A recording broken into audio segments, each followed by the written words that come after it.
on est très peu intégré, on est fragmenté et chacun de ces marchés africains veut tout faire à la fois.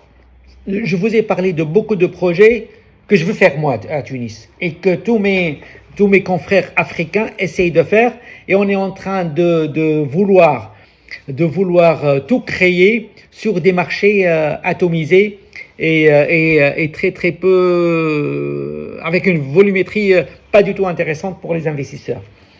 Pour l'idée, il y a pas mal d'initiatives pour avoir des bourses régionales ou pour avoir des spécialisations de certains pays sur des produits. Par exemple, on peut imaginer une bourse qui va gérer la dette, une bourse qui va gérer les commodities, une bourse qui va gérer des produits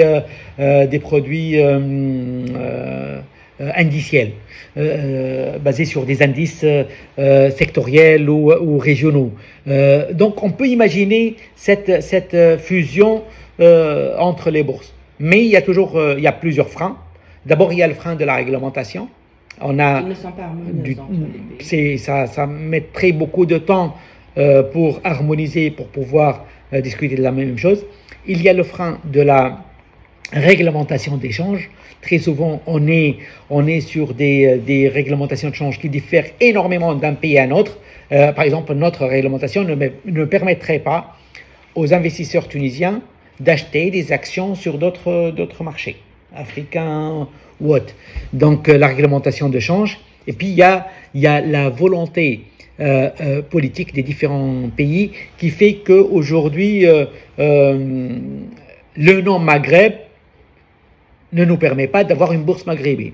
Même si on se met d'accord, même si les opérateurs peuvent se mettre d'accord sur, allez, on va se partager, toi tu prends la dette, moi je prends les actions et toi tu prends les commodities, mais les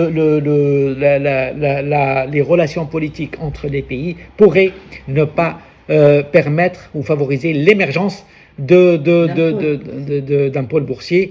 Et c'est malheureux parce que quand tout à l'heure je vous ai cité la Bourse de Paris avec qui on travaille, la Bourse de Paris était la Bourse de Paris, aujourd'hui c'est Euronext, elle est présente dans plusieurs pays européens sous la même ombrelle qui est Euronext, et ça crée un groupe pan-européen qui commence à se faire une place parmi les plus grandes places mondiales grâce à la convergence de la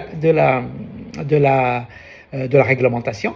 Il y a une réglementation quasi unique européenne et à la monnaie unique qui est l'euro, et à tout ce qui touche un peu les politiques publiques générales au sein de l'Union européenne qui ne diffèrent pas d'un pays à un autre.